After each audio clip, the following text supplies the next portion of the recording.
I recently completed my 20-year effort to section hike every mile of the Appalachian Trail. The Appalachian Trail is a long-distance hiking trail in the United States. It runs for about 2,200 miles or about 3,500 kilometers. So what's this got to do with statins? Stay tuned to find out.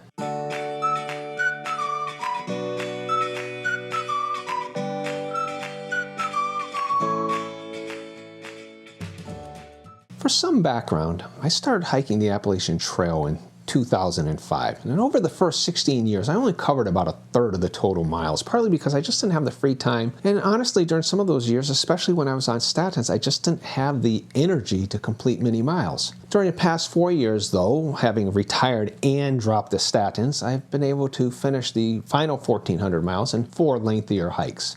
So why does this matter? Hiking of this sort can have a profound effect on your metabolic health, both good and bad, and I wanted to know how it affects me. For this video, I'm going to be showing my lipid panel results that I got from using a CuraFit L7 home testing unit, which I've shown on occasion before. For a few other values, I've also had to rely on Quest Lab results, but I want to at least use a consistent source for the standard lipid panel numbers that I show you.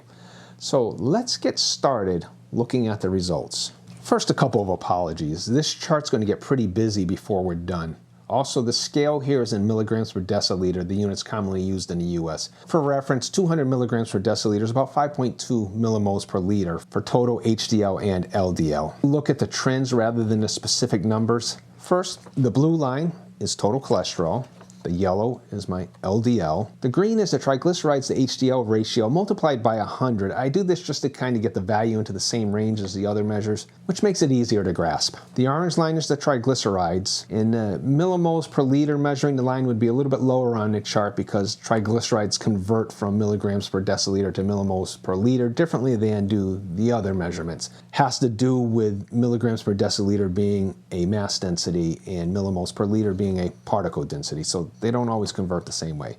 And finally, the gray line is my HDL. During the first half of the time shown here, I was following what I call the carbohydrate-rich, all-processed diet, or the CRAP diet. And for the second half, I returned to my normal low-carb, high-fat diet. Now, I want to be clear, this is my diet. I'm not suggesting that this is right or wrong for you. We can see that on 2 occasions the lipid values generally went down, and that, as it turns out, was after each of my 120-mile hikes that I took this year. That is what I call extreme low to moderate intensity exercise. Extreme because it generally lasted all day for days on end, but really while there was some climbing, I was never at the heart rates that I might see from a high intensity interval training, for example. Between and after these hikes, I did my normal exercises, which I formalized into a 4-day cycle that I show here in the second half. On day 1, I would do high intensity interval training. On day 2, I do cardio. On day 3, I do resistance training. And on day 4, I rest. And this is a workout schedule that works out for me. Notice that by the end of this experiment though, my trigs, in the US measurements anyway, went below my HDL for the first time ever. You can see where the orange and the gray lines cross over, which meaning I finally achieved what I call the platinum standard for trigs over HDL ratio of under 1.0, which would be in the millimoles per liter units, it would be under 0.45. At first glance, it may seem that the hiking did a lot for my metabolic health since it brought down triglycerides and the trigs to HDL ratio, despite the CRAP diet. And to some extent that's true, until I look at an important non-lipid blood value. Before leaving for my first hike, I had an HbA1c of 5.7%, just under the pre-diabetic level, which I'm not happy with because it still shows I have considerable insulin resistance. I was on a CRAP diet for my first 63 years of my life, so I suppose it's not surprising I still have a lot of insulin resistance. After the second hike though, I got a full lab test and my HbA1c had spiked to 6.0%, well into the pre-diabetic range, and very upsetting for me. It's the first time I've seen a 6 in that first position there. And I think that it really underestimates it because HbA1c is a 3-month rolling average. For it to go that high in half the time means my average blood glucose was higher than 6.0 might otherwise indicate. So after returning to my normal routine for both diet and exercise for about 6 weeks, my HbA1c, and this is an important caveat, as computed by a continuous glucose monitor that I wore for 2 weeks of this period, calculated an average glucose that would correspond to a 5.5%, meaning that if I kept it up for 3 months, I might actually see a regression from the 6.0 down to the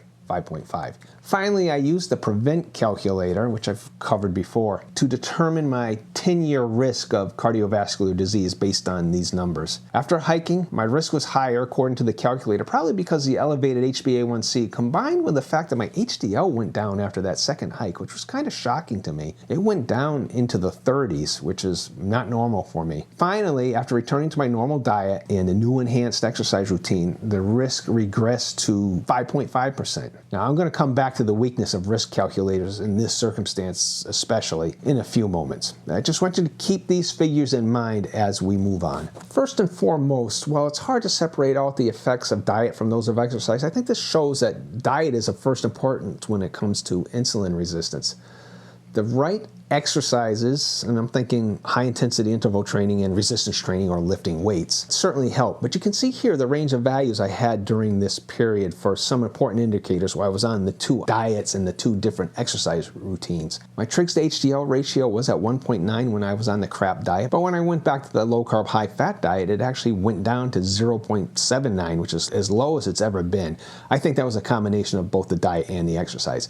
My HbA1c, when I was on the crap diet, despite all the hiking I was doing, went up to 6.0. That indicates probably 6.3 during that period. Went back down to a theoretical 5.5 after I returned to my normal lifestyle. A few other values that I didn't show on the other chart. My high sensitivity C-reactive protein value went from 0.8 milligrams per liter down to 0.2, an improvement there. Lp(a), which we're told you only need to measure once in your lifetime, that it doesn't change. Well, it does change on a low-carb, high-fat diet. And when I was on the crap diet, it was up to 14 nanomoles per liter, and it got down to being unmeasurable when I was on low-carb, high-fat. HDL had dropped to that 38 milligrams per deciliter, or about 1.0 millimoles per liter on the crap diet. 66, which is as high as it's ever been for me on the low-carb, high-fat diet. And then the trigs, you can see how they changed. Exercise helps, especially resistance training and high-intensity interval training. It's hard to separate out the effects of both these things, but I think I see a bit here. Exercise did not overcome the bad diet when it came to insulin resistance. The fact that my HbA1c went up to that 6.0, despite the fact that I was hiking many hours a day, was disheartening. But on the other hand, eye-opening. It tells me something that I needed to know. If not for the low-density lipoprotein number, though, I would not be eligible for statins according to the current guidelines using that prevent calculator risk assessment. Now, I've covered the lean mass hyperresponder phenotype in other videos, but briefly it's defined as a response to a low-carb, high-fat diet, and for inclusion in clinical trials at least, it's characterized by this triad of lipid responses. The LDL goes up to over 200, HDL up over 80, triglycerides under 70. The ratio is not an official part of the triad meaning 3, but the numbers imply the ratio at what I show here or better. Now, here are my latest values on the low-carb, high-fat diet and my worst ever while on the crap diet. This is not something that happened during this 3-month period that we're talking about. It's just something from my past. It was from when I was in my mid-50s. One of my doctors has suggested that even though I don't hit the full triad, my HDL isn't quite high enough, I could very well have this lean mass hyperresponder genotype. Clinical trial criteria are often very strict and they have cutoff points where in real life there's some room for interpretation. So here's a problem. I think if a standard primary care physician in the US was presented with these two profiles and asked which one is healthier, they'd select the one on the right based on the total cholesterol and the LDL. While the low HDL would concern them, they'd probably recommend Crestor, and they might be concerned about the high trigs. I have no doubt that they'd still pick the one on the right over the one on the left. Doesn't much matter because they're going to recommend statins in either case. By the way, the prevent calculator assesses the one on the right as twice the risk as the one on the left. So at least the prevent calculator recognized the difference. So obviously it's not based on the consideration of triglycerides because that's not an input. So this brings me to the matter of risk calculators, and it's worth mentioning two of their limitations. First of all, they use a snapshot of your data and they can't consider the history. And there's accrued damage that occurs for the years that I had very high triglycerides and very low quality lipids, as I've said before. So compare my 0.79 to the ratio I had before, which was 7.45, which is like off the charts, walking heart attack sort of thing. The fact that I have 0.79 now is not as good as somebody who's had a 0.8 will say all along. Their risk is obviously lower. The calculator can't take that into consideration. Secondly, they can't consider what the designers didn't look for. Lean mass hyperresponder phenotype, that's status, it's not considered. For one thing, the concept's too new and it's not yet widely accepted, and I believe it needs a little more study before it is accepted. And no calculators I could find even asked about triglycerides, which still baffles me. I've whined about that a lot. So for my closing thought, next year when I hike, I'm going to go through the necessary planning to follow my normal low-carb, high-fat diet. I haven't done these other hikes because I thought it was too much to try to maintain over the 5 weeks that a lot of my hikes take, though some of my viewers have hiked the trail also and told me no, they managed to maintain it for the full 2,200 miles of the trail, which they did on a single extended trip. They have my deepest admiration for that. Next year, I'm going to maintain that diet. So how does this apply to you? I mean, you might not even be a long-distance hiker. Well, after all, this is my analysis of my condition. But how many of us would get this deep of an analysis from our own PCP?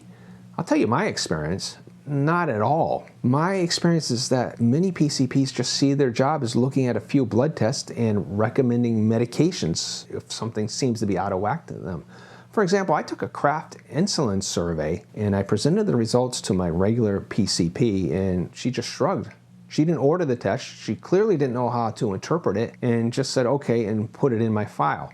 Now I showed this same test to a doctor from Kentucky who was actually plugged into this sort of thing and his hair almost caught on fire. And that's the first time I had any inkling that I actually had a considerable amount of insulin resistance that I have to deal with. In fairness to our doctors, some of them are just victims of this system as much as we are. I doubt that any practicing primary care physician would have the time to go over the 5 lipid panels in this experiment that I presented in the first graph and think through recommendations for further study or experiments. It's simply physically impossible. They have too many patients and they have to live in the same 24-hour-a-day universe that we live in. So my point is there are 2 ways to approach your metabolic health. The first is just to leave it up to the experts and take the meds that they inevitably are going to prescribe, which include statins. Or secondly, study and understand your condition and make your own informed decisions. So that's what I have on this topic. If you appreciate this content, please like, share, subscribe, and comment on this topic or others you'd like me to cover. And if you haven't seen this video, I recommend you take a look at it now.